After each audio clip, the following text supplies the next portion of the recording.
Welcome to Two Tall Guys Talking Sales. In today's episode, Kevin Lawson and Sean O'Shaughnessy reveal the secret weapon every salesperson needs, the power of active listening.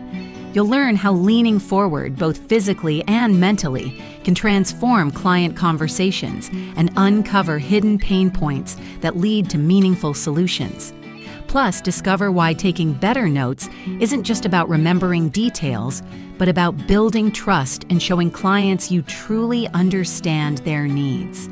Stay tuned as Kevin and Sean share actionable insights that will elevate your sales game and help you close more deals.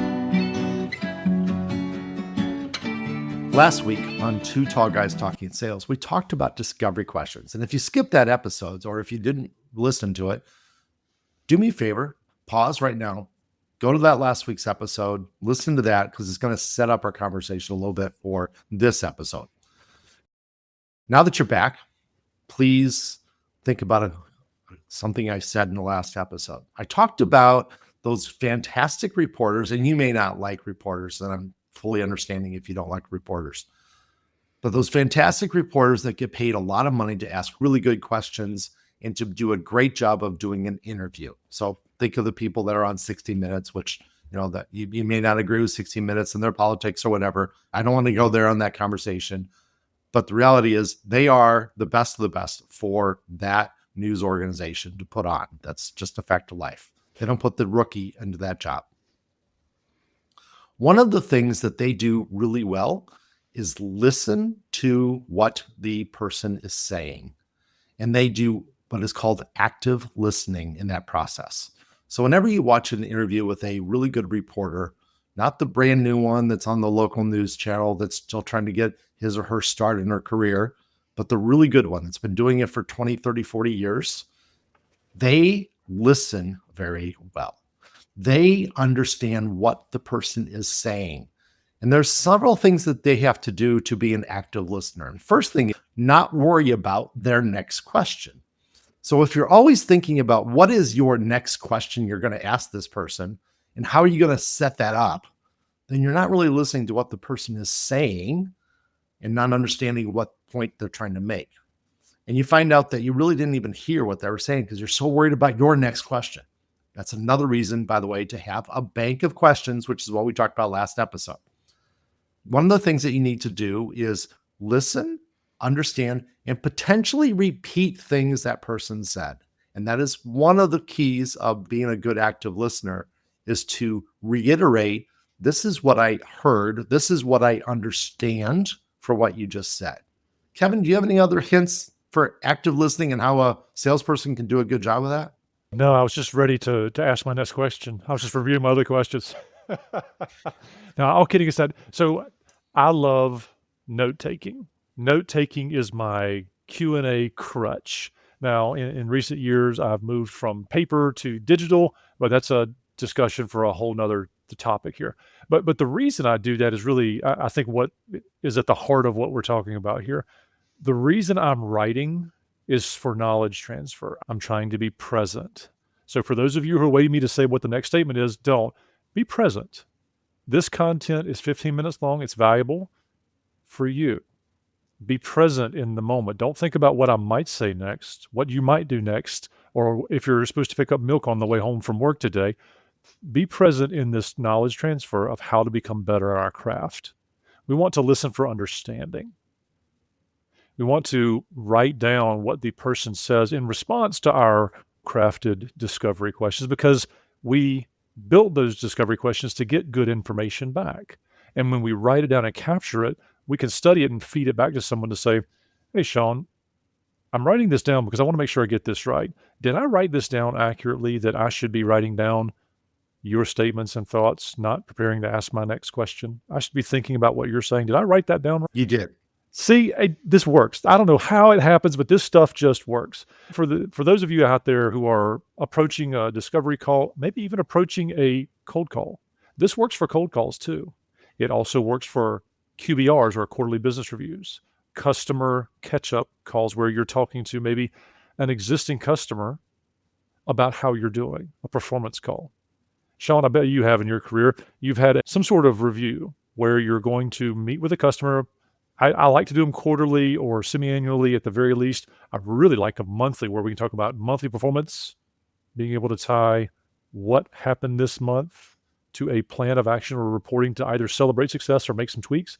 I love that kind of in the moment feedback, but it's really important that we as sellers recognize that we may be reporting to someone's boss that we do regular transactions with. I may be serving someone on a shipping and receiving task that I've sold, a service that I've sold, but I'm actually reporting to the director of, VP of, or board on how that is going. Hey, we had 580 shipments. We had 2 missed deliveries that were our fault. We had 9 that were on the fault of we had a wrong address given to us. We corrected them in less than 24 hours. Whatever the situation is, having that data to report up becomes really valuable. So having that data written down, what we've learned, what we've reported on, all the things, we have to know the audience. So when you're writing for understanding, not for, hey, how do we get to my next question? The third grader, fourth grader that's learning how to interview people and write, they're thinking about their next question. Don't be the third grader. Be the seasoned professional that's ready for, I like your analogy, be ready for 60 minutes where you're doing a primetime interview with a foreign dignitary on the state of their democracy, on the state of their social situation. To be ready for that level of discussion with someone who is ready to have that level of discussion with you. My father was a salesperson. And one of the things that he told me when I started my career many years ago, and for those of you who know me, I've been doing this for 40 years. I have lots of gray hair. One of the stories he told me was when he was a first salesperson. So he told me early in my career, like when I was just starting out, and he sold heavy construction equipment. So just to frame this a little bit, in case you don't understand that industry, heavy construction equipment, bulldozers, backhoes, those things that you see screwing up your drive to work, they're rolling the pavement, they're digging things out, they're causing the traffic disruptions. That's what he sold. Those big yellow and green machines that pound the dirt and move things around and break things up. So those are expensive items, and they were sold to companies that are small companies. They are, he would call on the owner of the company every single time because it was a family-owned enterprise. The brothers worked for that company, the kids worked for that company, and then they had lots and lots of employees, manual workers that would go out and actually do all the work. So he went and he called on one of the biggest construction companies in the town where we lived. And it was one of his first calls. And he had met this person before, so it wasn't actually a discovery call. And he walked in to the guy's office and the desk was empty. And this is obviously before computers, so there wasn't a laptop or anything, but the desk was empty except for a notepad. And the customer said, Don, my father's name was Don, Don, what's the subject of our meeting today? And my dad thought this was great. And he said, I just want to get to know you a little bit better.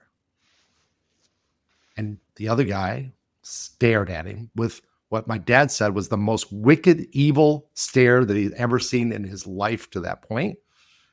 And the customer said, don't ever book a meeting with me and not have something to educate me on. You need to make me a better business. That's the only reason you're allowed to come into my office. You can leave now. And the meeting was over.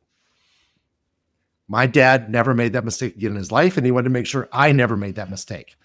And once again, this is all about discovery questions.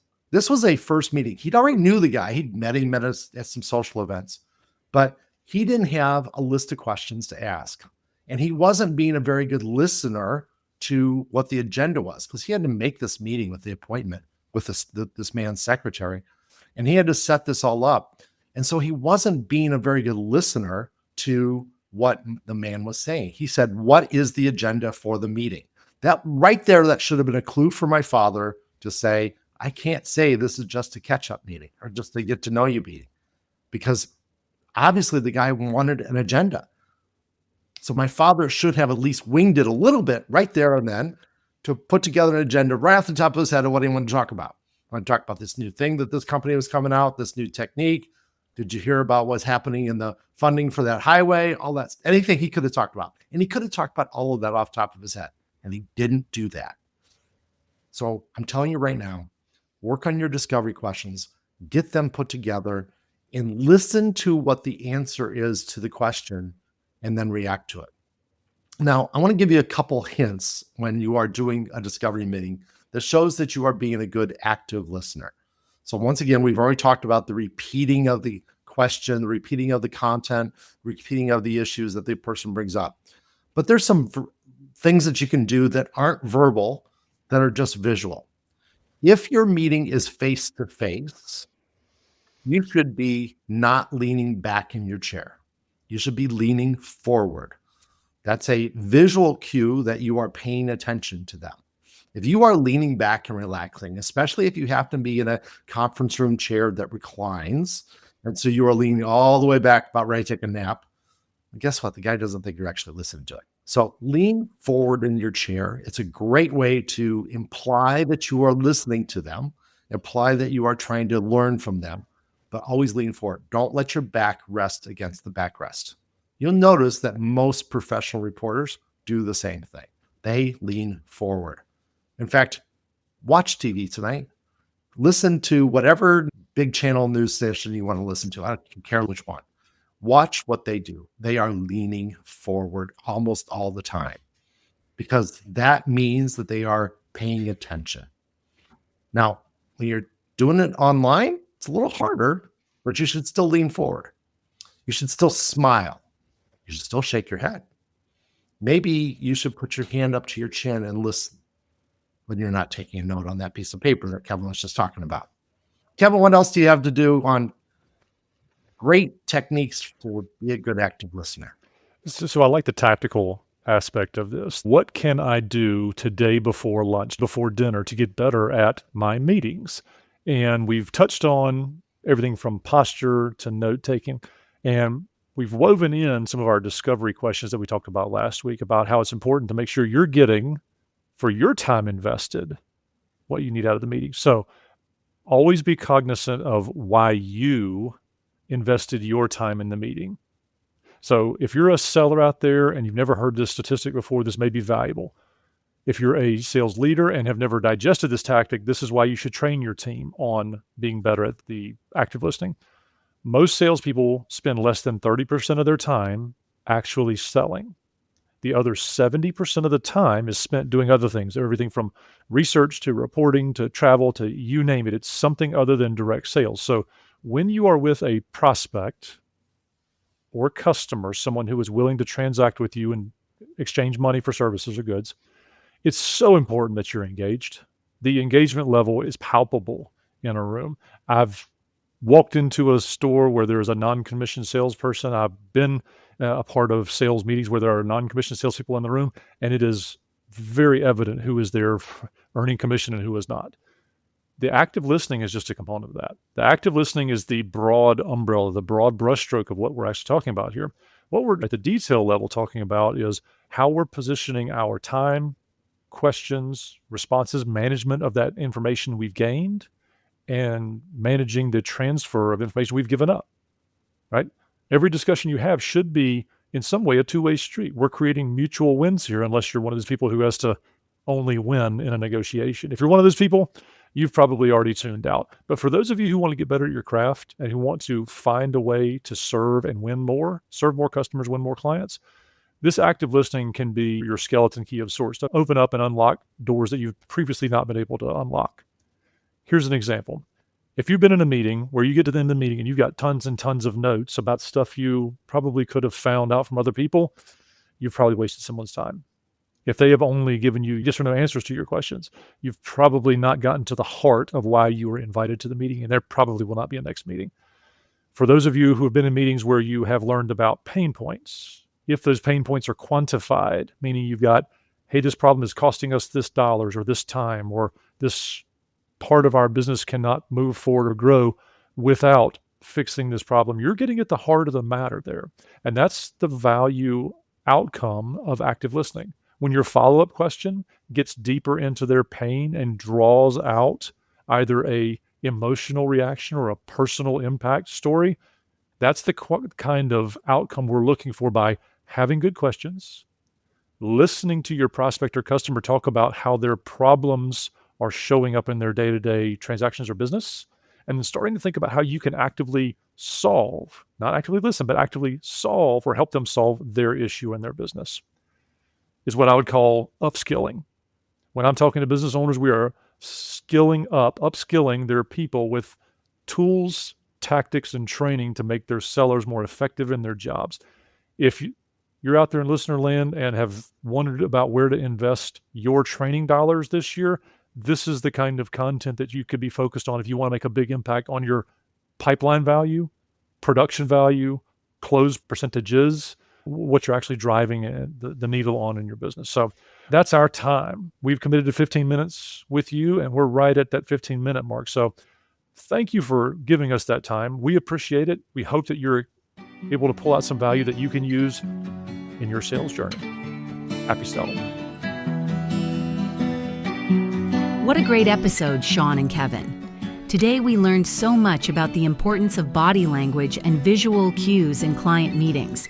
Sean's advice to lean forward, maintain eye contact, and stay physically engaged isn't just about looking interested. It's about creating a connection that shows your client you're fully invested in their success. These small but impactful techniques can completely transform how clients perceive your commitment and professionalism. And don't forget the significant actionable item we covered, applying active listening in your next sales call. By leaning forward, paraphrasing your client's responses, and taking detailed notes, you're not just gathering information, you're building trust and credibility. Make a plan to use this today before the rush of business gets in the way.